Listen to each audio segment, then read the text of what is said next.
대안학교, 기독교 대안학교 보낸다고 했을 때 쉽지 않은 결정들이 있었을 것 같아요. 많은 분들이 주변 사람들도 인정이 있을 것이고 본인도 나름 고민을 많이 하셨을 수 있을 거라는 생각이 듭니다. 우리나라 교육 시스템이 있는데 그것을 벗어나서 이런 학교를 보낸다는 것이 분명한 어떤 결단이 필요한 부분인데 저는 이렇게 생각합니다. 우리 교육 정말 우리 아이들이 하나님을 닮아가는 성품을 키우기 원하고 또 예수 말해서 믿음을 가지고 자라기 원하고 이 세상에서 꼭 쓰임받는 그런 자녀들로 성장하기를 바랄 텐데 그러한 바람들이 그냥 이루어지지 않더라고요. 많은 노력이 필요하고요. 헌신이 필요하고 결단이 필요합니다. 하나님께서 기뻐하시는 하나님의 나라를 세워간다는 그 과정이 그것도 쉽지 않은 투쟁이고 우리가 헌신해야 되는 과정입니다. 그래서 우리 학교를 세웠고 선생님들도 헌신했고 또 여러분들도 학부모로서 이제 그 길을 가기 위해서 아마 기도하시면서 이 자리에 오셨을 거라고 생각하고요. 정말 잘 오셨습니다. 우리가 앞으로 그러한 비전들을 함께 만들어가는 그런 귀한 공동체가 되기를 간절히 소원합니다. 아까 김은경 선생님께서 말씀해 주신 제가 잠깐 학교의 철학과 비전 잠깐 나누고요. 초등교과 과정 먼저 좀 나누는 시간을 갖겠습니다.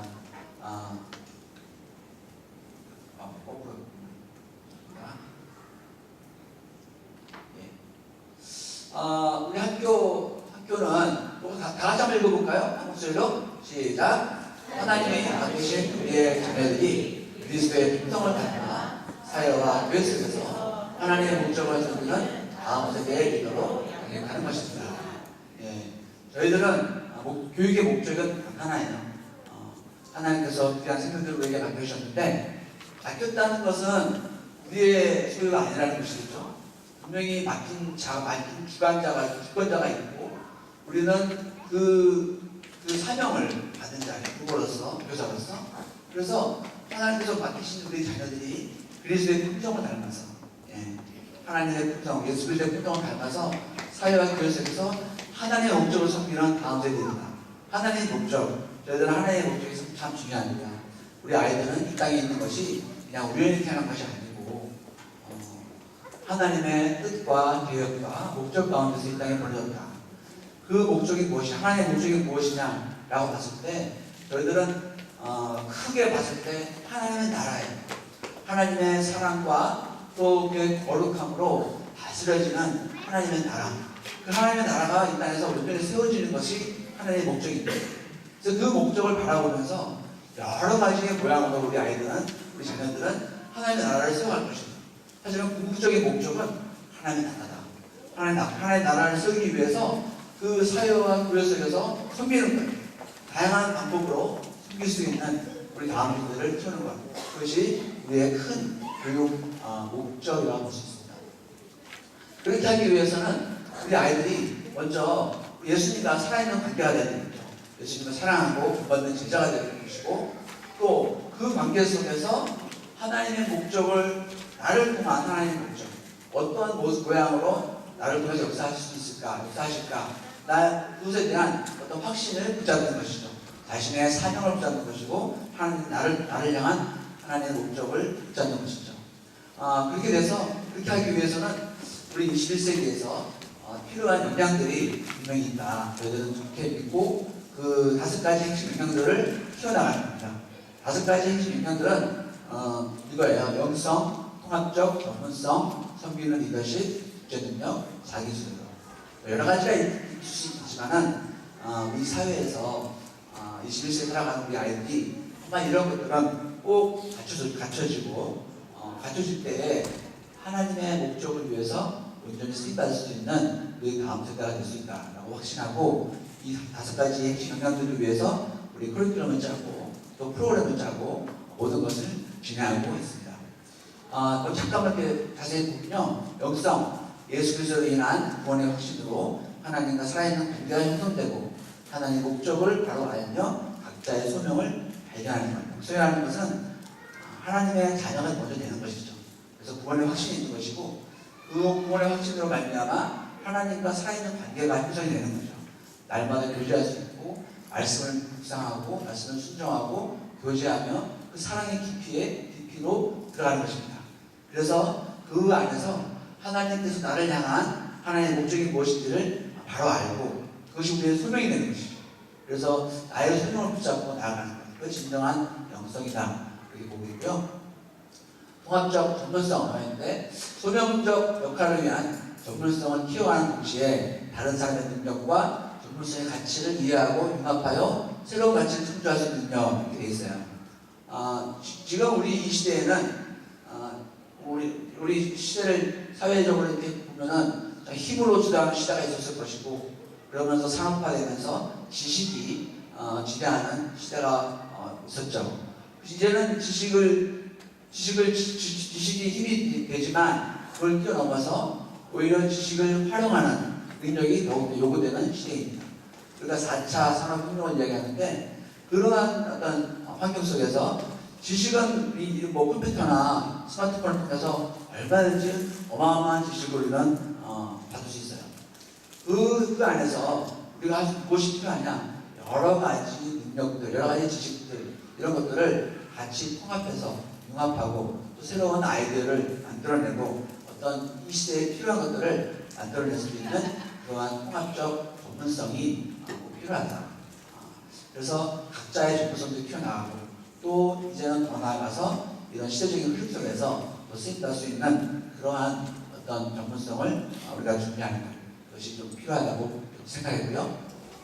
세 번째는 성경 리더십인데 방금 말씀드린 것처럼 이제는 많이 안다고만 되는 것이 아니라 많이 알고 있는 지식과 또 정말 세상에 어마어마한 이런 어떤 지식들을 함께 모아서 융합하고 더 높은 부가가치를 만들려고 하면은 서로 협력해야 되고요.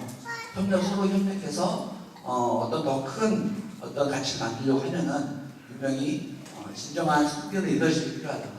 많은 사람들의 능력들이 많이 있을 텐데 그것들을 함께 모으고 더 귀한, 더 필요한 사회를 위해서 힘을 모을 수 있는, 지식을 모을 수 있는, 능력을 모을 수 있는 그러한 성경 리더십, 누군가 위에서 군림하는 것이 아니라 예수님을 닮아가는 그러한 성경 리더십을 통해서 우리는 이 시대의 필요에 채울 수 있는 리더로 성장할 수 있다고 여러분 생각합니다.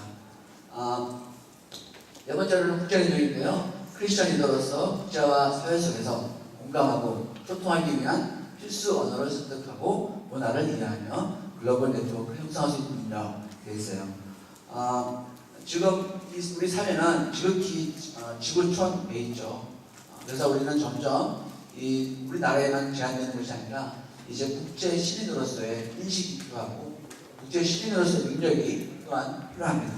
그래서 우리 아이들에게 이런 국제적 무대에서 환경 속에서 하나님께서 어떠한 모습으로 어떠한 위치에서 자리에서 세상을 섬기고 섬기도록 할지 우리는 모르죠.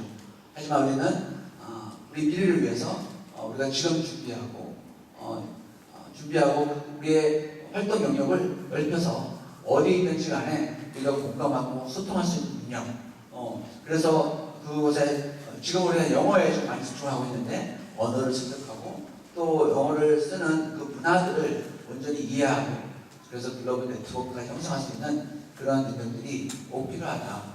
그래서 국제 능력이 이 시대에 꼭 필요하다고 생각하고요.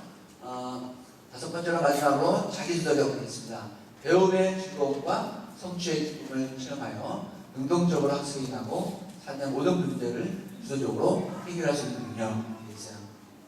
앞으로 교육도 마찬가지고 모든 어떤 문제를 해결하기 위해 있어서 스스로 해결하고 스스로 찾아가는 아주 주도적인 그러한 우리 다음 세대들이 필요합니다. 부모님이나 교사들에 의존하지 않고 스스로 길을 찾아가는 그런 어떤 자기주도력이 너무나 필요한 시대이기 때문에 그런 것들을 우리가 더 강화하고 훈련시키고 모든 어떤 국가 과정 프로그램 안에서 이런 자기주력을 키워나갈 수 있도록 하는 것이 매우 중요한 시대에 살고 있다라고 생각합니다. 저는 5가지 핵심, 영성, 통합적 전문성, 성균 리더십, 그리고 국제능력, 자기주력 이런 부분들이 잘 녹아져서 커리큘럼과 프로그램 안에서 들어갈 때에 더욱더 준비된 다음 세대들이 될 수 있다. 여기를 확신합니다. 초등교과 과정을 잠깐 소개하겠습니다. 같이 한번 읽어볼까요? 다 같이 시작. 품성과 신앙 훈련을 통해 예수님을 알고 닮아가며 다양한 체험과 학습을 통해 배움의 즐거움을 경험하고 함께가는 공동체 속에서 성장과 기쁨을 체험합니다. 예. 품성과 신앙 훈련 모든 교육의 기본이 된다고 생각해요. 아무리 지식이 많아도 품성과 신앙이 없다면 그것은 잘못된 길로 갈 수밖에 없는 그러한 시대를 살고 있죠. 그래서 이런 품성과 신앙 교육이 가장 우리 가치관 교육인데 세계관 교육이고 이런 것이 가장 중요하고 그것을 통해서 살아계신 예수님을 아는 거예요. 살아계신 예수님을 알게 되는 것이고 만나게 되는 것이고 닮게 되는 거예요. 그러한 어떤 마음과 신앙으로 이 세상에서 주어지는 많은 것들을 체험하고 체험적으로 학습하고 또 배움의 즐거움을 경험하고 우리 아이들이 배움의 즐거움을 누린다고 했을 때 스스로 공부할 수 있는 힘들이 생겨날 것이고 동기가 생겨날 것이고 그 안에서는 우리가 생각할 수 없는 엄청난 시너지가 분명히 있다고 생각합니다. 물론 모든 학교 시스템이 다 이런 것들을 추구하겠죠. 그리고 모든 학교 시스템 이것들을 완벽하게 할 수는 없을 거예요. 하지만 우리의 목표는 분명히 이런 어떤 아이들이 경험적으로 학습하고 배움의 즐거움을 누리면서 그 안에는 예수님 닮아가는 후손들이 자라나고 믿음이 자라나고 또 이것이 모든 것이 공동체 안에서 이루어진다는 거예요. 그래서 그 기쁨이 더욱더 커질 수 있는 것들을 우리 아이들이 체험하기를 원합니다. 이런 큰 그림을 가지고 있고요. 교과목을 보면은 성경 분석이 있고 국어 독서, 과학, 수학, 사회, 영어, 몇번씩 체육, 미술, 나악, 이런 커리큘럼들이 되어 있습니다. 성경의 품성 보면요, 품성교육 우리가 성경적 품성들이 많이 있어요. 그 개념들을 정리하고 또 정의하고 아이들이 이해할 수 있도록 알려주는 시간들이 계속 지속적으로 있습니다. 그리고 그 품성들은 그 학년의 나이에 또 더욱 필요한 것들을 우리가 세팅을 해서 그 부분들 그것도 강조하고 있는데 많은 것들이 이제 활동, 게임, 도서, 스토리 이런 것들을 더욱더 지금 활용하고 있습니다. 품성 교육을 몇 년째 하고 있는데 하다 보면은 처음에는 많은 어떤 학습적인 부분들이 많이 노출됐다고 하면은 우리가 이루가 점점 그것보다는 우리 아이들이 정말 공감할 수 있는 이야기, 책, 활동, 게임들이 더욱더 필요하겠다 해서 많은 것들을 연구하면서 선생님들이 만들어가고 있습니다. 그래서 이 품성교육은 실제로 학교나 가정에서 실천할 수 있는 실천적 교육이고 또 스스로 자발적할 수 있는 그러한 교육을 우리가 추구하고 있습니다. 그것을 위해서 우리가 매월 선생님들이 이렇게 함께 모여서 연구하고 도서를 같이 나누고 또 레슨 플랜을 함께 나누면서 지금 활발하게 이런 지금 준비하고 있습니다. 성경 시간은 우리가 이제 매주 월요일마다 함께 모여서 체크를 예배를 드리죠. 예배를 드리고 이제 화요일부터 금요일까지는 이제 성경 시간이 매야 첫 교시가 있습니다. 그래서 그 시간 때는 성경 말씀을 주로 읽고 또 함께 나누고 묵상도 하고 그런 식으로 우리가 성경 시간을 하고 또 이제 3학년, 4학년부터 3학년, 6학년까지는 이제 어린이 제자 훈련이라고 해서 여러 가지 주제별로 우리 아이들이 배우게 됩니다. 예를 들어서 예배다, 전도다, 섬김이다 이런 주제들을 놓고 교재를 통해서 함께 나누면서 성경 말씀부터 함께 배우면서 우리가 성경 수업을 진행을 합니다. 나머지 한 과목 국어, 수학, 과학, 사회, 영어 이렇게 있는데요. 국어, 수학, 과학, 사회는 지금 현재 국정 교과서를 사용하고 있습니다. 그래서 일반 학교에서 진행하고 있는 그 정도 수준을 우리가 하고 있다라고 보시면 될 것 같고요. 국어 같은 경우는 지금 1학년, 2학년 같은 경우는 4시간 있고 독서가 추가로 2시간이 들어갑니다. 그래서 총 8시간이 국어 관련된 수업을 하고 있고요. 수학은 1학년부터 2학년까지 다 4시간, 주 4시간 들어가고, 이제 과학 같은 경우는 이제 주 3시간 들어가고, 이제 3학년 같은 경우는 창조과학이 또 추가되는데, 그럴 때는 이제 1시간 정도 늘어나죠. 그래서 우리 과학도 분명히 우리가 알아야 할 게 많이 있지만, 또 하나님 말씀에 입각해서 창조과학을 배우는 것은 굉장히 중요하다. 그래서 초등 때 한 번도 배우고 나중에 또 중고 때 올라가면 또 이렇게 배울 수 있는 기회를 우리가 줍니다. 이렇게 하고 있고, 사회는 이제 학년마다 다르긴 한데 1, 2학년 같은 경우는 통합 교과에 들어가 있고, 3학년부터는 1시간에서 2시간 사회 시간이 배분되어 있습니다. 영어는 학년별 수업을 하고 있고, 이제 주 8시간, 8시씩 들어가는데, 그건 잠시 후에 좀 더 자세하게 설명을 드리겠습니다. 예, 예체능도 있겠죠? 그래서, 체육은 줄넘기, 피구, 체육이나 미술, 음악 이런 부분들은 이제 외부 선생님들이, 전문 선생님들이 오셔서 이런 시간들을 진행합니다. 체육은 줄넘기, 피구, 하키, 핸드볼 등 주 2회 하는데, 정말 우리 아이들이 열심히 땀을 흘리면서 몸을 단련하고 있고, 줄넘기 쭉 매번 항상 해왔기 때문에 줄넘기를 하는 거 보면 아마 여러분들 깜짝 놀랄 정도로 애들 정말 실력이 대단합니다. 너무 즐겁게 하고 있고, 미술 같은 경우도 이제 전문 선생님 오셔서 하시는데, 생태 미술, 사고력 통합하는 수업, 테크니컬 드로잉 이런 미술사 수업까지도, 사실 이거 외에 묘 선생님은 굉장히 다양한 어떤 6년 코리를 가지고 진행하고 있고, 아이들이 거기서 생각의 폭이 정말 넓어지고 다양한 체험들을 통해서 창의성의 이제 성장하는 것을 우리는 쉽게 볼 수가 있습니다. 음악 1회 1학기 지금까지 우리 아이들이 학교를 입학하면은 악기를 하나 선정해서 그것들을 배워나가는 그런 시간들을 계속 가지는데, 한 주에 2시간씩 하는데 2회 하는데, 그 악기는 이제 바이올린, 첼로, 클라리넷, 플룻, 트럼펫 그리고 합창이 있습니다. 6개 중에 하나를 선택을 해서 아이들이 계속해서 그 수업들을 진행하고, 전문 강사님들 오셔서 아이들을 수업을 합니다.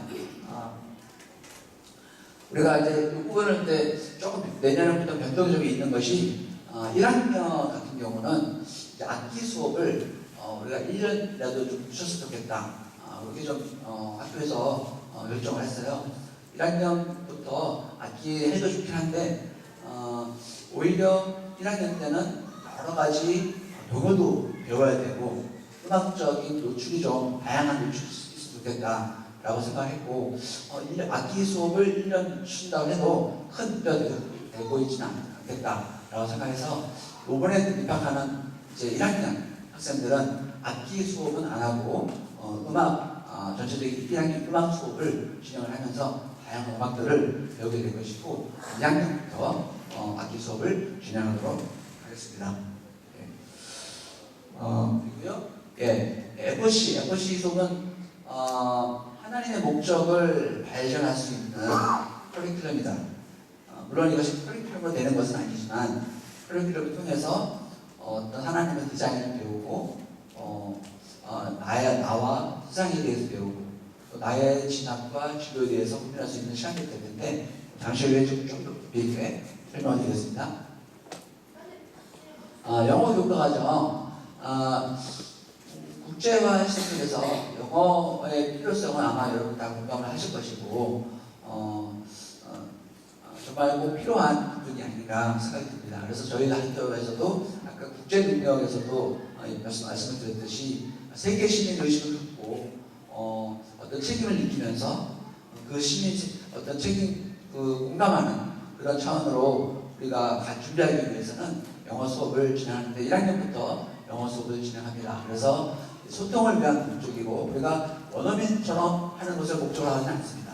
하지만 말하고 듣고 쓰고 읽기 하는 모든 영역에서 소통할 수 있는 그런 수준까지 가는 것이 그의 목적이고, 소통이라는 것은 뭐 예를 들어서 대학을 유학을 갔을 때 얼마든지 거기서 수업을 할 수 있는 정도, 어려움 없이 수업할 수 있는 정도가 될 것이라고 보시면 됩니다. 우리가 영어를 가르치는 이유는 아까 말씀드린 것처럼 결국은 하나님께서 우리에게 주신 사명이 있을 것이고 꿈과 비전도 있을 텐데 그것들이 이런 언어적인 것으로 인해서 제한받지 않고 어느 곳에 가든지 하나님의 목적을 온전히 섬길 수 있는 우리 다음 세대가 되기를 원합니다. 단순히 영어를 잘해서 내가 다른 사람 앞에서 보여주기 위한 것도 아니고, 단순히 뭐 대학 가기 위한 것도 아니고, 우리 커다란 어떤 목적을 가지고 우리가 지도하고 나가는 것, 여러분이 좀 함께 공부했으면 좋겠습니다. 영어 시간은 정규 영어 수업이 있을 것이고요. 아까 말씀드린 보통 이제 초등 같은 경우는 8차 시간 준비되어 있고요. 8차 시 아니면 6차 시 같은 경우는 이제 교재를 통해서 여러 가지 영어 이제 뭐 미닝이나 라이팅이나 이런 것들을 하고, 9차 시는 스피킹 위주를 우리가 지금 지도하고 있습니다. 그래서 8차 시 정규 수업이 있고요. 그 외에 English Speech Contest라든가 English Speaking Activity 알아서 있는 기회들을 많이 만들어 주려고 좀 하고 있고요. 또 이제 English Camp는 1년에 한 번씩 방학 동안에 진행이 됩니다. 그래서 겨울방학 때 일주일 정도 아이들이 학교에 와서 통학하면서 일주일 정도 여러 가지 이제 프로그램들 가지고 진행을 하는데 아주 재밌는, 그래서 원어민 선생님들이 주로 와서 다 이제 영어로 처음부터까지 진행을 하죠. 그래서 학교에 있을 때는 모든 프로그램을 영어로 시작할 수 없기 때문에 이런 캠프 때는 그냥 처음부터까지 영어를 진행하면서 아이들은 사실 스트레스를 많이 받기도 해요. 갑자기 이제 영어로만 해야 됩니다. 그때 조금 이따 한 주는 우리가 좀 바짝 긴장을 하고 해보니까 아이들이 확실히 이제 변화되는 모습들도 우리가 보고 성장하는 모습도 봐서 이렇게 하면 참 좋겠다 이렇게 생각을 하고 있고, 또 이제 비전 캠프도 있는데 비전 캠프는 외국으로 나가는 거죠. 외국으로 나가서 좀 이제 중고등학생들 주로 할 텐데 외국으로 나가서 여러 가지 무슨 캠프도 체험하고 또 선교적인 캠프도 진행할 수 있고, 어떤 때로는 비전 캠프처럼 정말 학교를 돌아다니면서 이제 체험하는 그것을 체험하는 그런 어떤 비전 캠프가 되기도 합니다. 또한 이제 잉글리시 드라마, 이제 우리가 발표회를 할 때, 지난 발표 같은 경우는 이제 학교 내에서 뮤지컬을 했어요. 그래서 전교생이 1학년, 6학년까지 다 모여서 전교생이 영어로 된 뮤지컬을 그래서 준비하고 했는데 아주 너무 재미있고 유익하고 아이들도 그냥 다 외워서 했는데 아주 유익했던 시간이 있었습니다. 그래서 잉글리시 드라마 이런 것들도 굉장히 가이드되는 중요한 의미 있는 시간이 되겠죠. 또 토셀 평가, 1년에 한 번씩 저희들이 그 영어 어떤 객관적인 평가를 위해서 외부 나가서 외부 실시하고 있는 이 토셀 영어 평가를 하고 있습니다. 그래서 준비를 하고 또 가서 시험을 보고 그것에 대해서 우리가 논의하고 함께 또 수업 디자인을 이렇게 맞춰가고 있죠. 토셀 평가를 그동안 이제 매년 했었고, 토플 프라이머리를 했는데 이제는 이걸 조금 이렇게 변경을 해서 어차피 이제 고등학교 올라가게 되면 토플을 봐야 되는 상황이 되거든요. 그래서 이제 토플과 중학생이 볼 수 있는 토플 주니어, 초등학생이 볼 수 있는 토플 프라이머리 이걸 같이 연계해서 하나 묶어서 하면 좋겠다. 그래서 이제 지금 앞으로는 이제 토플 프라이머리로 진행을 하게 됩니다. 그래서 여러 가지 영어적인 분들이 있고요. 영어는 영어 담당 교사들이 있죠. 3학년부터 6학년까지 영어 담당 선생님들이 오셔서 영어를 지도하고 있고, 1, 2학년 같은 경우는 이제 담임 선생님이 영어를 지도하면서 6차시는 담임 선생님 지도하시고 2차시는 이제 외부 선생님이 오셔서 스피킹 시간을 지금 지도하고 있습니다. 그래서 1, 2학년 같은 경우는 아이들이 영어와 이제 에이스부터 시작하는 아이들이 많기 때문에 사실 영어로 100% 진행하는 진짜 어려움이 있어요. 그래서 그 아이들을 위해서 약간의 좀 우리가 플렉서블하게 영어 진행 시작하고 나머지 3학년부터는 100% 우리 영어로 진행한다라고 보셔도 크게 다르지 않을 것입니다. 영어 시간만큼은 영어로 많이 노출을 하고 영어로 진행하는 시간을 가지고 있고요.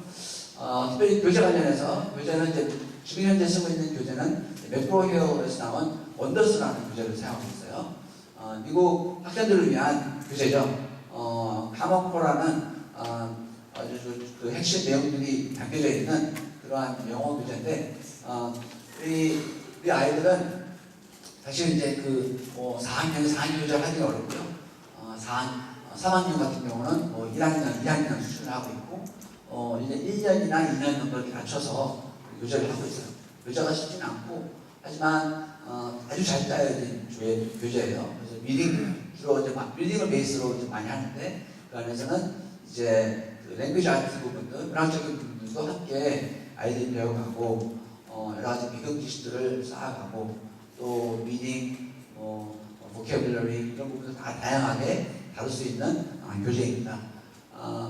거기서는 이제 reading, writing, speaking, listening, language trend 이런 것들이 다 지금 복합적으로 배울 수 있는 그러한 교재로 우리가 보시면 될 것 같고요. 특별히 교재 구성은 크게 reading, writing, 워크샵 이쪽이 메인 교재고요. 프랙티스 북은 하나의 워크북처럼 이제 사용할 수 있는 교재고 그 외에 추가적으로 레벨 리더라고 해서 이제 리딩 교재가 또 있어요. 굉장히 많은 내용들이 있는데 학생의 어떤 그 능력에 맞춰서 선생님들이 이거를 더 추가해서 사인할 수 있습니다. 물론 모든 교재를 우리가 사서 하는 것이 아니라 이 모든 교재 사실은 학교에서 쓰는 그 메인 교재가 있고 나머지 교재는 이제 온라인 통해서 다 사용할 수 있어요. 여기 보면 이제 엔더러지라고 있는데 엔더러지는 더 어드밴스된 학생들을 위해서 더 많은 어떤 교재들이 읽을 수 있는 리딩 머티리얼과 공부할 수 있는 부분들이 있다는 걸 말씀드리고 이런 모든 부분들이 온라인에서도 사용이 가능해요. 그래서 학교에서 수업하는 내용과 또 집에서 숙제로 할 수 있는 내용들이 각자에 맞춰서 선생님들이 어사인할 수 있다는 거죠. 그래서 능력이 될 수 있는 만큼 교재를 선정하고 또 추가 어떤 로드를 줘서 아이들이 더 이렇게 풍성하게 영어를 수업할 수 있는 그런 시스템들이 우리가 가지고 있다 보시면 됩니다. FOC 잠깐 좀 말씀을 좀 드릴게요. 이거 다 같이 한번 읽어볼까요? 시작. FOC는 각 사람에게 주어진 본능적 역할을 기초로 삶의 목표와 진로를 설계하고 완수함으로 자신의 행복과 성공뿐 아니라 이웃과 하나님을 섬기고 역사의 발전에 기여하며 하나님을 영화하는 삶을 살게하는 것이다. 예, 하나님께서 우리에게 주신 소멸제 역할이 분명히 있습니다. 그리고 그걸 기초로 삶의 목표와 진로가 교정되는 거죠. 그래서 설계하고 완수한다는 것은 이제 평생 동안 살아야 되는 분이긴 하지만 그걸 설계하고 완수함으로 자신의 행복뿐 아니라 이 세상에서 꼭 필요한 하나님의 사람으로서 쓰임받는 것이죠. 그래서 역사의 발전에 기여하고 하나님 결과적으로는 하나님께 영광을 돌리는 삶을 우리가 살 수 있도록 설계하는 것이다. 그것이 FOC의 사명 선언문이고요. 이것을 위해서 우리 4학년부터 이제 수업을 시작하는 초등 4학년부터 물론 초등 과정에서는 깊이 있게 들어가는 건 아니지만은 일단 하나님의 목적, 하나님의 큰 그림, 성경에서 드러나는 하나님의 목적이 무엇인지를 알게 되고요. 그리고 그렇다면은 하나님께서 나를 어떻게 만드셨는가, 나의 모양새에 대해서 배우게 되는 것이죠. 여러 가지 적성문자도 있고 여러 가지 그 과정들이 있는데 하나님께서 내가 좋아하는 것, 내가 잘하는 것, 나의 주변 환경이 무엇이고 이런 리소스가 무엇인지를 이제 알게 돼서 자기에 대해서 알게 되고 그 다음에는 이 세상을 어떻게 만들어졌는가, 세상에 어떤 유익이 있고 어떤 필요가 있고 그 필요 속에서 하나님은 나를 어디에서 쓰기 원하시는가, 교육은 교육, 문화는 문화 여러 가지 있잖아요. 그러한 영역들에서 하나님께서 나를 어떻게 사용하실지 그거를 이제 우리가 하는 시간입니다. 그래서 하나님의 큰 그림과 목적과 나의 모양새와 또 세상의 모양새를 알아서 이 세계를 하나로 묶어서 나의 사명 선언문이 나와요. 나의 사명 나의 사명선에 나오고 그것이 이제 소명적 목표가 된 것이고 이제 진로 계획이 이루어질 수 있는 것이죠. 그래서 나는 뭐 의사가 되기로 합니다. 나는 의사가 돼서 이러이러한 모습으로 이런 사람들이 이렇게 섬김으로써 하나님의 나라를 위해서 쓰고 싶습니다. 라는 것이 나의 간단한 사명선이 된 것이죠. 그래서 단순히 내가 원하는 것이 아니라 나의 꿈과 비전이 하나님의 나라와 어떻게 연결이 되는지를 아이들이 먼저 고민을 하게 됩니다. 그래서 그냥 이 세상에서 내가 잘 살고 편하게 사는 것이 아니라 결국은 하나님의 뜻 가운데서 어떻게 쓰임받기 원하느냐, 그것이 진정한 나의 꿈과 비전이 되어야 한다고 생각합니다. 그래서 이렇게 구성이 되어 있고요. 좀 더 자세히 보면은 뭐 지금 이걸 다 이렇게 말할 수는 없겠지만은 이제 초등학교 4학년부터 시작해서 고등 3학년까지 고등에 올라가게 되면은 성경도 세계라는 것도 반복해서 심화하고 확립하게 되고 결국은 이제 고등 3학년에 올라가면은 진로 포트폴리오를 만들게 돼요. 그동안에 해왔던 모든 자료들이 이제 파일로 문서로 이제 남게 되고 고등학교 2, 3학년부터 되면은 이제 진학을 위한 구체적인 어떤 작업들을 시작하게 되죠. 그래서 자기 포트폴리오를 만들어서 나의 꿈은 이거였는데 이 꿈을 위해서 나는 초등학교 때부터 이러이러한 활동을 했습니다. 이때 이러한 체험이 있었고 이러한 봉사가 있었고 이런 책을 읽었고 이런 활동을 했고 나의 적성함상이 이렇고 이런 자료들이 쭉 이렇게 쌓이죠. 그러면 그것들을 모아서 자기 스토리를 만들어서 포트폴리오를 만들어서 학교에다가 제출하고 진학을 위해서 준비를 하게 됩니다. 자기소개서, 진학, 희망대학, 전공 선정, 진로 관련 훈련 탐색, 독서, 동아리, 봉사활동 이런 것들 다 종합적으로 포트폴리오로 이제 준비가 됩니다. 그래서 요즘에 많은 이제 스토리 이야기하지만 정말 그 초기 때부터 그 스토리가 하나님의 목적 안에서 나의 스토리를 발견하는 것입니다. 그래서 하지만 우리가 또 기억해야 될 것은 이런 과정을 다 있다 하더라도 그냥 일어나는 것이 아니에요. 무슨 말이냐면 분명히 우리가 준비하고 해야 할 일이 있고 하나님께서 해야 할 일이 분명히 있습니다. 우리가 먼저 해야 할 것들 하나님을 향해서 우리가 나아가야 해요. 그래서 우리 아이들이 하나님과 아까 영성도 얘기했지만 하나님과 어떤 인격적인 만남이 있어야 되고 그 만남 속에서 하나님께서 나를 통해서 이러한 일을 하기 원하시는구나에 대한 확신을 가져야 됩니다. 이것을 위해서는 학교뿐만 아니라 가정과 모두가 함께 힘을 모아서 기도하고 우리 학생들이 정말 그러한 어떤 하나님 안에서의 꿈을 발견할 수 있도록 우리가 함께 마음을 모으며 나가야 합니다. 그리고 뿐만 아니라 이제 이 세상 나에 대한 정보도 필요할 것이고 이 세상에 대한 정보도 필요할 것이고 학교에 대한 정보도 필요할 것이고 실질적으로 어떤 정보들이 입력들이 많이 필요합니다. 그래서 학교에서는 이것들을 위해서 계속 노력할 거예요. 학생에 맞춰서 너는 어떻게 지금 어디에 와 있니? 그래서 계속 상담을 하면서 확인을 하고 그 꿈과 비전에 대해서 더 알아보게 정보를 찾게 하고 이 부분들이 중학생 같은 경우는 좀 힘들어하는 부분이 있어요. 내가 정말 뭐 수의사가 되고 싶다. 수의사가 되기 위해서 뭐 어떤 정보가 필요한지 실제로 알아봐야죠. 알아보고 엄마 아빠도 알아보시고 함께 집에서 이야기하고 또 선생님하고 이야기하고 다양한 어떤 체험들을 할 수 있도록 다양한 정보를 받을 수 있도록 우리 아이들이 함께 보니까 선생님과 함께 이런 노력들을 함께 해야 합니다. 그랬을 때 진정한 자기만의 어떤 삶의 목표들이 보여줄 수 있다고 생각하고 그래서 더욱더 준비될 수 있다고 생각합니다. 저는 비교로 하죠. 커리큘럼뿐만 아니라 여러 가지 이제 그 프로그램들이 있을 텐데 체험학습, 경제교육, 미디어 자유를 위한 선교육. 체험학습은 한 학기에 2번, 3번 바깥으로 나가서 우리가 사회나 과학과 연계해서 실제로 체험할 수 있는 그런 수업들을 하고요.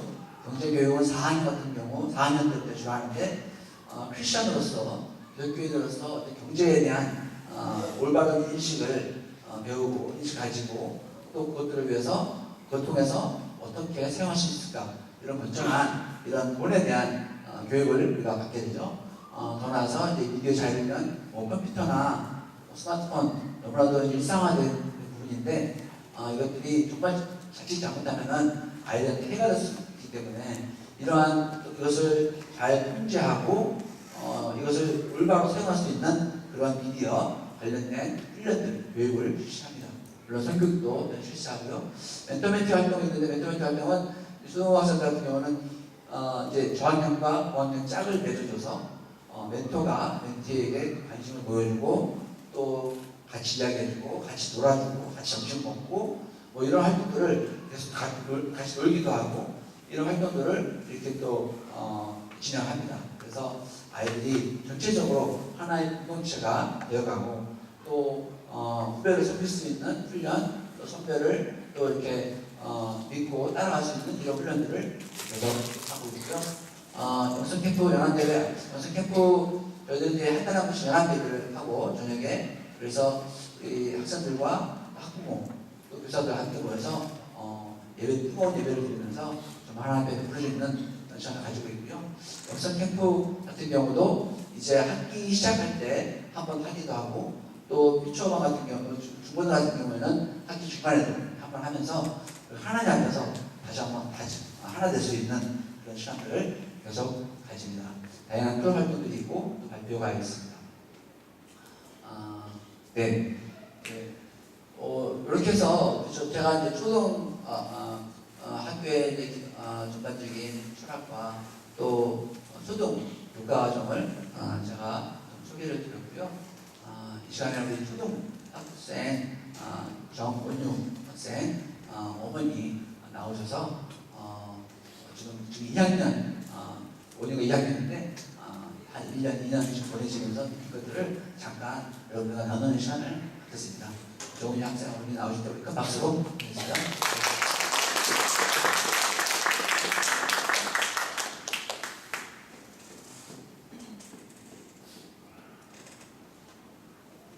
안녕하세요. 저는 2학년 정원유 엄마 임은숙입니다. 저도 2년 전 이맘때 많은 생각으로 기도하면서 이 자리에 앉아 있었던 기억이 납니다. 최근에 원유가 다니는 학교가 어떤 곳인지 궁금하다고 교회 식구들이 전화를 주셔서 제가 생각해보니까 같은 내용의 이야기를 여러 명에게 반복해서 했던 것 같습니다. 그래서 오늘도 지난 몇 달간 원유의 학교 생활과 학교에 대해서 궁금해하셨던 분들에게 나누었던 이야기를 다시 한번 하고자 합니다. 먼저 제 이야기를 하자면 저는 아버지 직장을 따라서 신도시에서 초등학교 시절을 몇 년 보낸 적이 있습니다. 그때 당시 오전반, 오후반으로 나뉜 2부제 수업을 했고 한 반에 70명이 넘는 아이들이 한 교실에서 생활하였습니다. 담임 선생님은 그 많은 아이들의 이름을 틀리지 않고 불러주시는데 꼬박 1년이 걸렸던 기억이 납니다. 저는 7살의 학교에 들어가다 보니까 생일 순으로 해도 뒷번호, 가나다 순으로 해도 뒷번호, 퀴순서로 해도 항상 뒷번호라 출석부 번호는 60번 이후에 이름이 쓰여져 있었고 자리는 쓰레기통 옆이나 뒷문 근처에 앉았던 기억이 있습니다. 말이 없고 내성적인 성격이라서 선생님이 제 이름을 불러주시는 경우는 거의 없었고 발표시킬 때 오늘 8일이니까 68번 이렇게 물어보실 때나 선생님 얼굴을 마주보고 이야기했던 기억이 있습니다. 그렇게 정신없고 복잡한 학교 생활을 기억하면서 우리 아이는 그런 경험을 하게 해주고 싶지 않다는 생각이 먼저 들었습니다. 그리고 가장 중요한 한 가지 사건이 있었는데 많은 분들 앞에서 밝히게 돼서 온유한테 조금 미안하지만 사실 우리 온유는 어린이집에서 증언하지 않았으면 좋겠다는 이야기를 들은 적이 있습니다.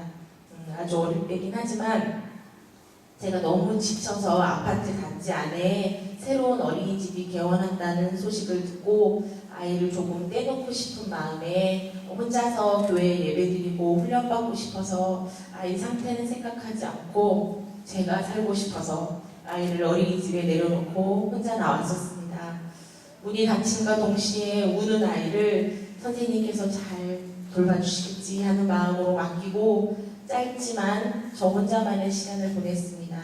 아이를 내놓고 훈련도 받고 예배도 드리고 아기가 먹다 난리 밥 말고 저를 위해서 밥을 차려서 여유 있게 점심도 먹었습니다. 그렇게 6개월이 지나고 새학기를 준비하던데 담임 선생님한테 급하게 전화가 왔습니다. 온유가 너무 울어서 도저히 함께 생활을 할 수 없으니 당분간 어린이집에 보내지 말고 엄마와 집에서 안정된 시간을 보내는 게 좋겠다는 말씀이셨습니다. 그리고 지난 6개월 동안 차마 말씀드리지 못했지만 아이는 매일매일 엄마를 찾으면서 울었다는 이야기를 하셨습니다. 물론 아주 어린 때이긴 했지만 그때 이후로 더욱 저와 떨어지지 않으려 하고 다른 사람과 함께 있는 것을 불안해하였습니다. 저도 엄마로 살아가는 것이 처음이라 모르는 것이 많았지만 내 아이가 첫 공동체 생활에 실패했다는 사실에 너무 놀라고 당황스러웠습니다. 그러던 중에 교회에서 함께 봉사하시던 집사님께서 어린이집 한 곳을 소개해 주셨는데 먼저 함께 기도하고 아이를 원으로 데리고 가보라고 말씀해 주셨습니다. 여러 가지 생각이 들었지만 아이와 함께 원에 가보았는데 가족 같은 분위기에 아이들과 함께 말씀을 배우고 찬양하고 기도하면서 자연 속에서 충분히 놀 수 있는 곳이었습니다. 불안해하던 아이가 조심스레 여기저기 둘러보고 또 선생님들께서는 아이가 충분히 탐색하고 놀이하도록 지켜봐 주시고 또 처음 만나는 온유를 위해서 기도해 주셨습니다. 그리고 제가 지금 처한 상황에 대해서도 진심 어린 조언을 해주시고 기도를 해주셨습니다. 그렇게 온유도 원에서 적응 기간이 끝난 후에 어린이집 생활을 즐거워하고 재미있게 등원하였습니다. 그러한 사건이 있은 후 온유가 잘 지내고 있었기 때문에 몇 년 동안 온유의 낯선 환경에 대한 막연한 두려움을 잊고 있었는데 취학 통지서를 받고서는 그때의 기억이 떠올라 남편과 많은 염려 속에 기도를 하였습니다.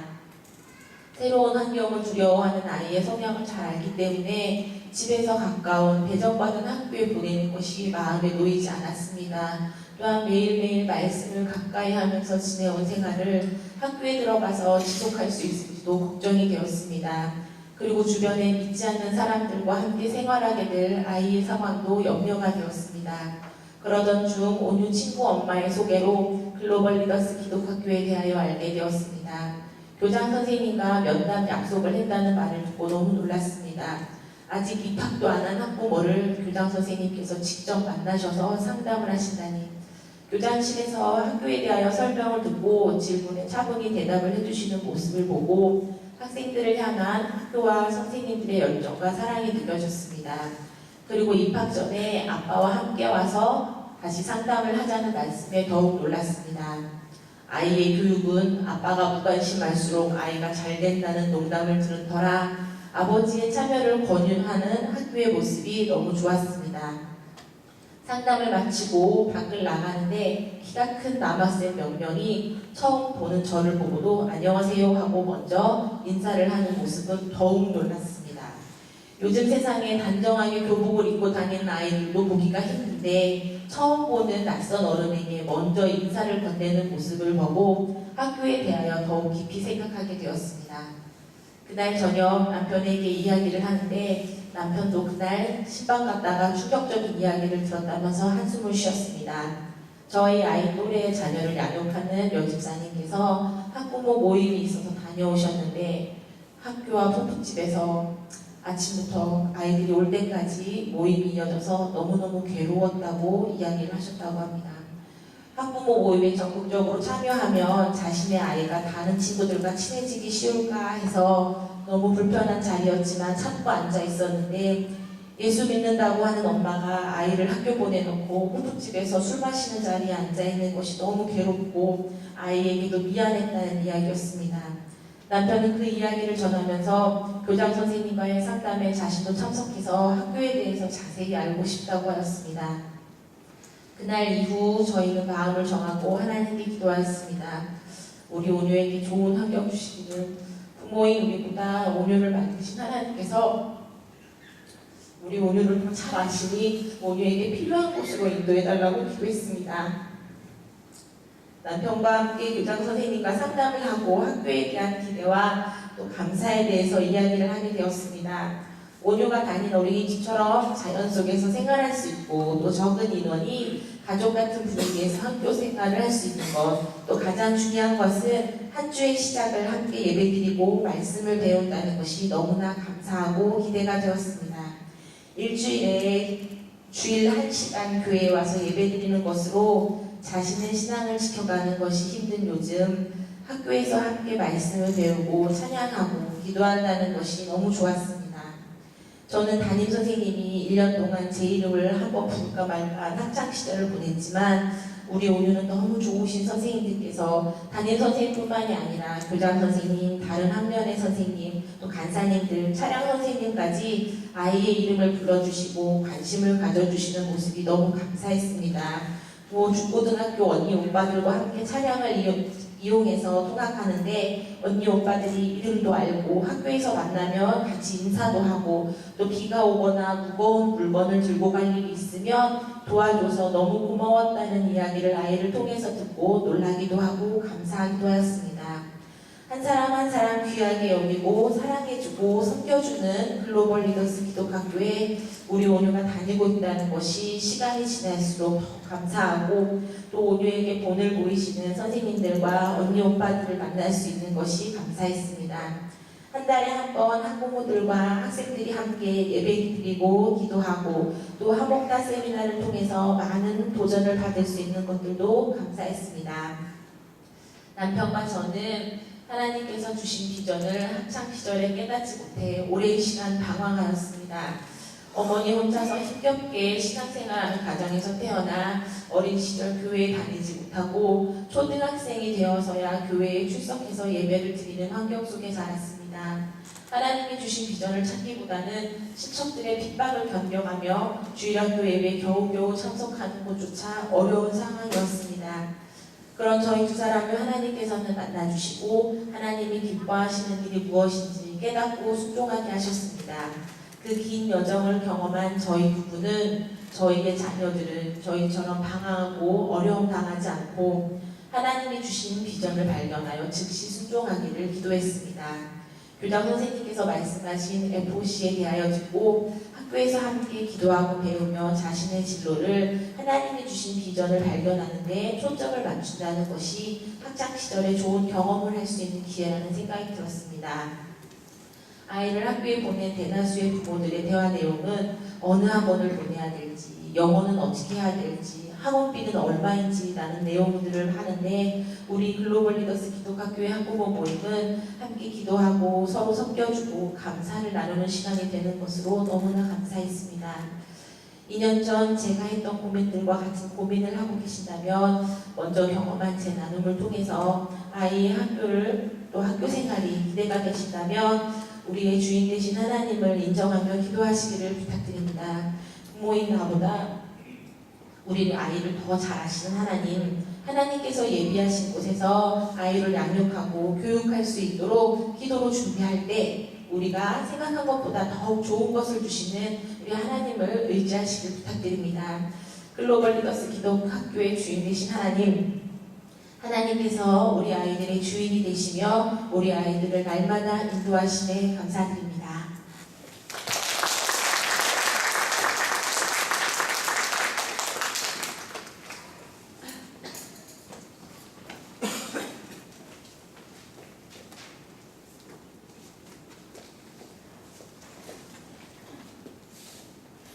네, 안녕하세요. 저는 행정실에서 강사 업무를 보고 있는 정인관 강사입니다.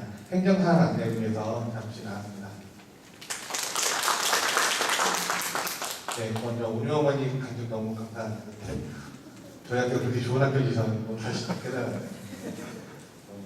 은혜로운 감정 감사하고 행정사항이면 별 내용은 아니고 등록금 및 장학제도랑 그다음에 입학 서류와 입학 절차에 대해서 간단히 설명을 드리도록 하겠습니다.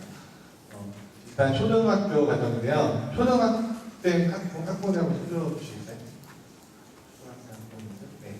초등학교는 일단 기부금과 입학금이 200만 원, 300만 원 1회에 나옵니다. 그래서 입학할 때 포함되고요. 그 월별로는 월별 수업료 57만 5천 원, 그리고 실비는 학교를 다니면서 발생된 여러 가지 밥도 먹어야 되고 버스도 타고 다녀야 되고 특화 수업도 하는 그런 비용들이 실비로 해서 19만 원 정도 됩니다. 그래서 매월 그렇게 한 78만 원 정도 되는 금액이 매월 들어가고요. 그리고 학기별로 내는 돈 중에 하나는 그 미술 재료비입니다. 그래서 한 학기분 미술 재료비를 학기 초에 한 번 3만 원 걷고요. 초등학생들은 아까도 말씀드렸지만 한 학기에 2번 내지 3번 정도 필드트립을 가기 때문에 그 필드트립 비용은 또 그때 월별로 받습니다. 현재 저희 등록금 납부 방식은 분기 납입 원칙입니다. 그래서 한 분기씩 해서 학비를 보통 내는 것이 원칙이나 여러 가지 경제적인 것들도 고려해서 월납을 받기도 합니다. 그래서 월납 시에는 5천 원 정도 분납 수수료를 좀 붙이는 부분도 있고요. 그리고 예를 들어 방학 때는 수업료를 안 내는 게 아니라 방학 때는 그 실비를 제외한 수업료만 납입을 하면 되겠습니다.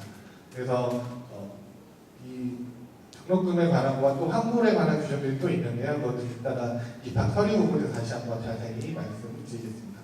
네, 다음은 중고등 과정인데요.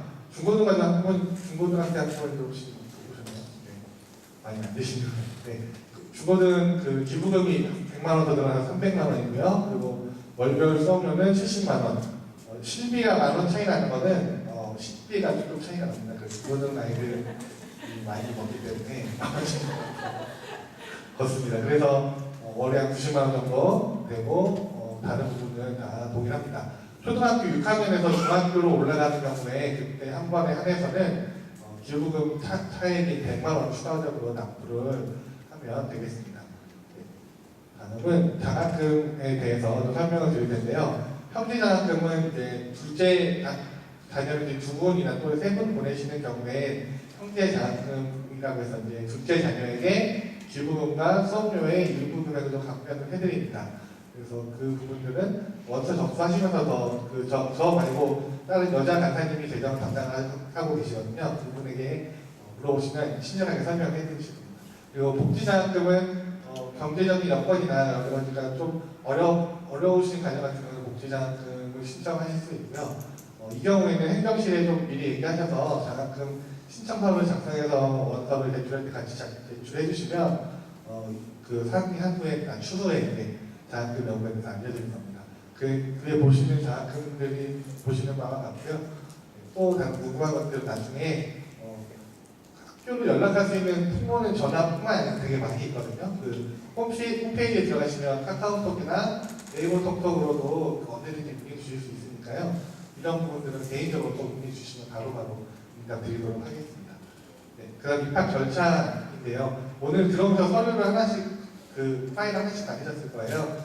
그 안에 보면 이게 엄청 많은 것들이 있을 것 같아 보이지만 설문지 하나랑 브로셔 하나, 그다음 입학 원서 하나 이렇게 있습니다. 그래서 제출해 주실 서류들에 여기 있는 것들은 다 저희가 나눠드린 종이 안에 있는 것들인데요. 특히나 좀 보시면서 그냥 서명하는 데만 바로 서명하고 내시는 경우가 되게 많거든요. 그래서 그러지 마시고 한 페이지 한 페이지 한번 꼼꼼히 보시면서 특별히 훈육봉에서라든가 조금 납입 신청서, 환불 규정 같은 거 좀 꼼꼼히 보신 후에 혹시나 또 궁금한 게 있으시면 나중에 물어보셔도 좋고요. 근데 대부분 학부모님들이 이렇게 꼼꼼히 읽지 않고 이렇게 내시는 분들이 많으세요. 좀만 신경을 써서 읽어주셨으면 좋겠습니다. 앞에 있는 거는 모든 분들이 다 내주셔야 되는 거고요. 뒤에 있는 거는 거기 있는 서류 외에 따로 제출해야 되는 거는 그 가족관계증명서 하나랑 추천서, 출석하시는 교회 담임 목사님도 좋고요. 아니면 그 부서의 담당 목사님의 추천서도 좋습니다. 그 출석교회 주 항부를 이렇게 포함해서 제출을 해주시고요.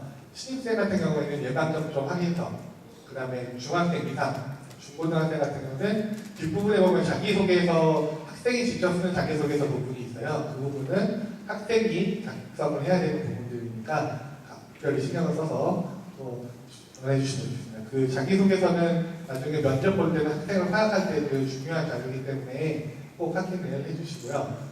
만약에 목회자나 선교사 장학금 신청하시는 경우가 있을 때는 목회자나 선교사 그 관련된 재직증명서라든가 안수증이라든가 이런 것들을 함께 제출해 주시면 좋겠고요.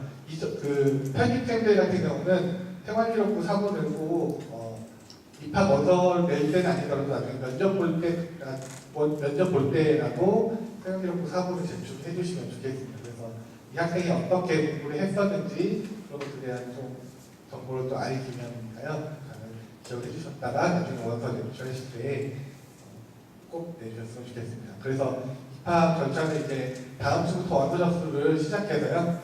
그 원서 접수를 12월 초에 마치고 그때까지 원서 내신 분들을 통해서 학생과 학부모님 면접을 합니다. 여기서 보는 면접은 합격과 불합격을 뭐 따지는 그런 면접이 아니고요.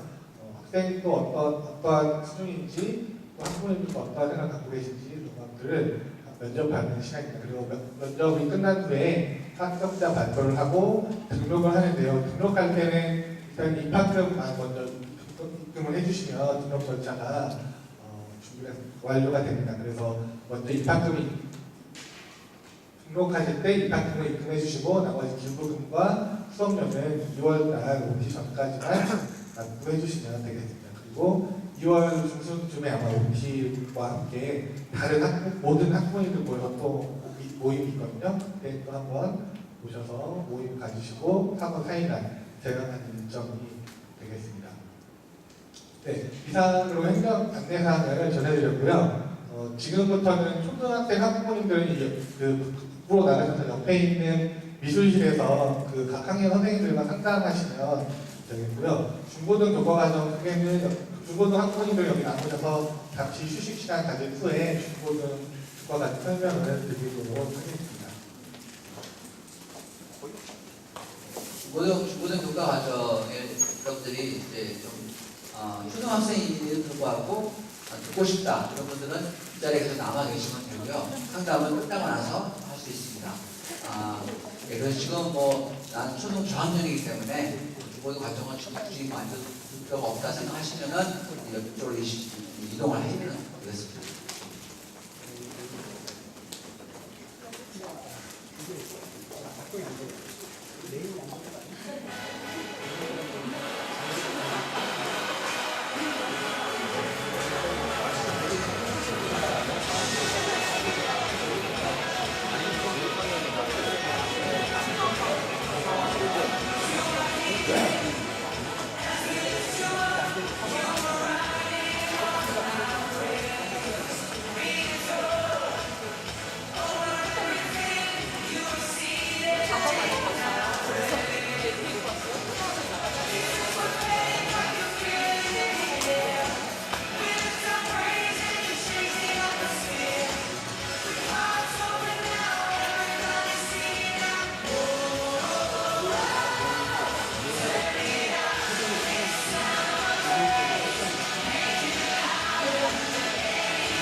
사진 찍 머리가 장난 아니고 굉장히 거 완전 도망거리니까 맞아 너무 사진 잘 찍지 않았어요? 저거는 남자 나야겠다.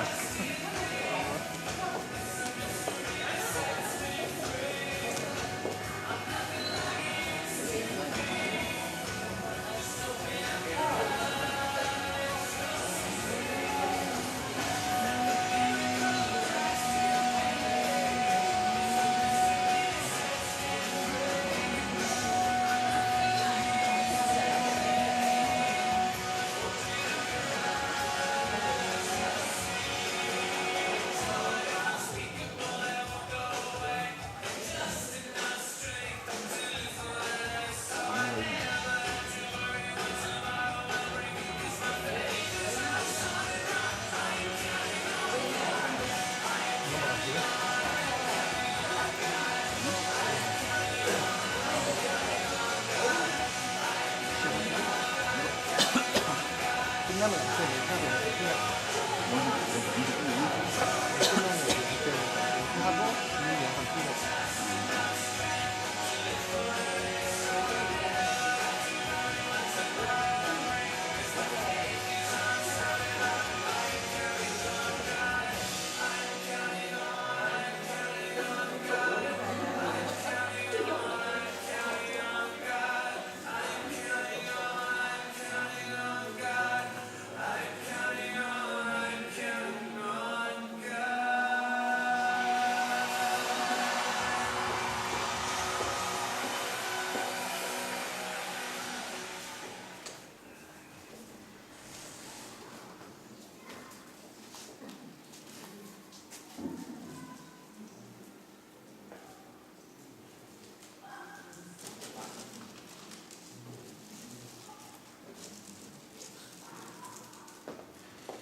네, 안녕하세요. 중고등 교과과정에 대해서 이제 소개하려고 하는데 오늘 이 문당에 난방이 좀 안 돼서 너무 추우시죠? 따뜻한 거 많이 드시고 지금 한 3, 40분 정도 진행하려고 합니다. 지금 이번 2월달에 졸업한 저희 학교 졸업생에게 저희 학교에 대해서 자랑을 좀 해달라고 부탁을 해서 멀리 미국에서 아주사 퍼시픽 유니버시티를 다니고 있는 친구로부터 영상을 지금 들으려고 해요. 졸업생의 따끈따끈한 간증을 한번 들어보시기 바랍니다.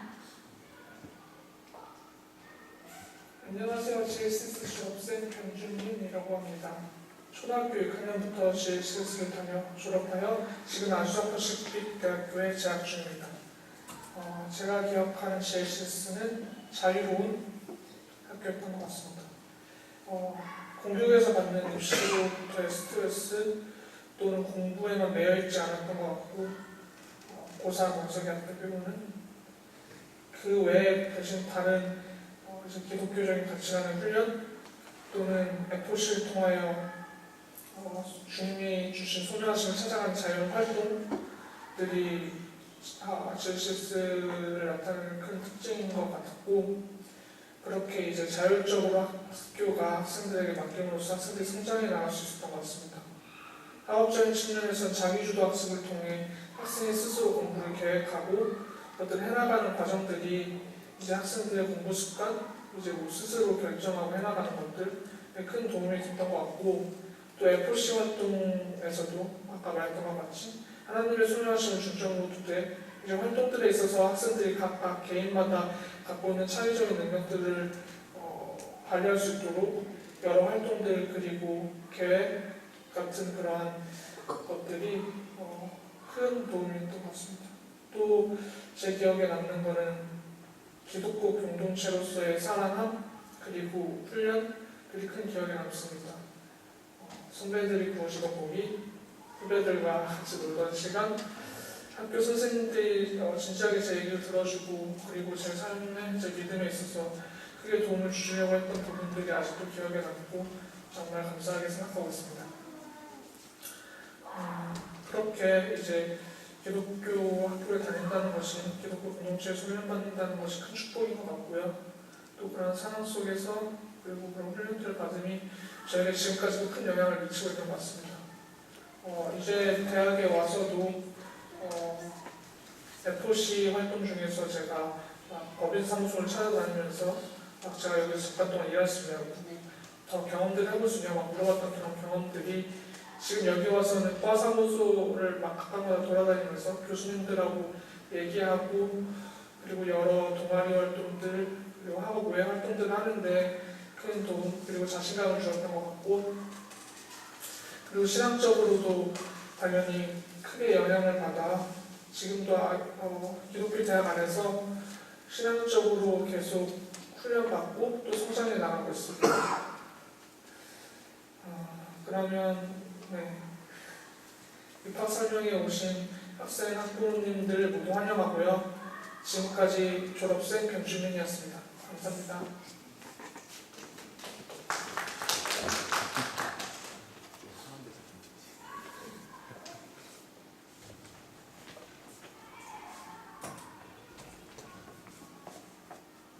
안녕하세요. 저는 지금 중학교 1학년 7학년을 맡고 있는 이명혜라고 합니다.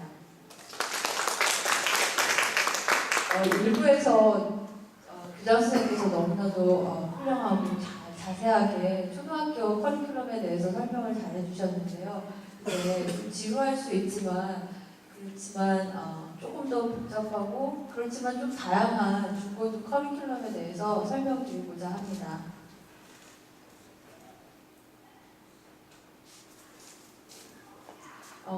초등학교에서 앞서서 보신 것처럼 초등학교에서 잘 훈련된 아이들이 이제 중고등학교에 올라와서 저희 학교의 5대의 핵심 가치를 정말 더 풍부하고 또 더 깊이 있게 또 이루어가기 위해서 저희들이 여러 가지 프로그램들을 하고 있는데 아이들이 그것을 해나감에 있어서 정말 자기주도적으로 또 기쁨으로 해나가는 모습들을 볼 수가 있습니다.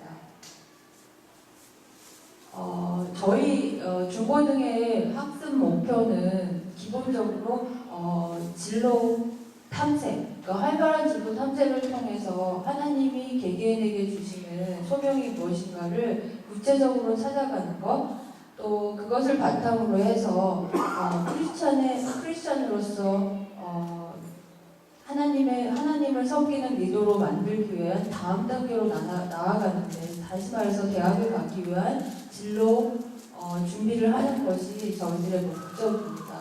그렇게 하기 위해서 저희가 함께 가는 공동체, 공부 감성과 그다음에 실력을 키우는 것, 비전을 구체화하고 그렇게 함으로 인해서 하나님과 인격적인 관계를 형성해서 정말 건강한 크리스찬으로서 어떻게 정체성을 확립해 나가는 것인지를 가리키는 것이 저희 중고등에서의 학습 목적이라고 할 수 있습니다.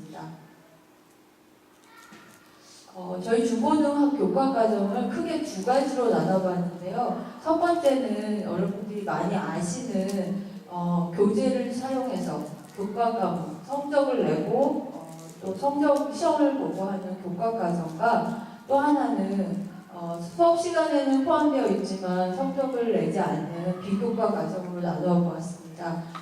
교과 과정은 그 공부를 하는 방법에 따라서 자기주도 학습과 함께하는 수업이라고 나눠봤는데요. 자기주도 학습은 말 그대로 아이들이 계획을 세우고 그다음에 교재와 또 다른 것들, 다른 온라인이나 아니면 다른 서적들을 통해서 아이들이 스스로 공부해 나가는 것이고, 함께하는 수업은 그거와 비교돼서 우리가 잘 알고 있는 강의식 수업이죠. 강의식 수업이지만 모든 활동과 또 토론들을 통해서 여러 가지 방법을 통해서 수업을 진행하는 그런 과정입니다.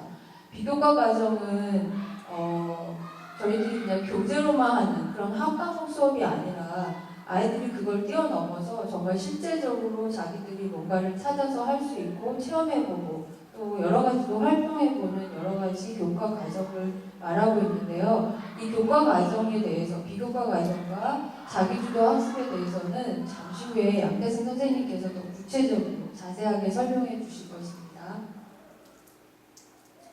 그래서 저희 중고등 과정의 특징을 잠시 요약해보면 성경적 세계관을 가지고 통합된 교육을 하기 위한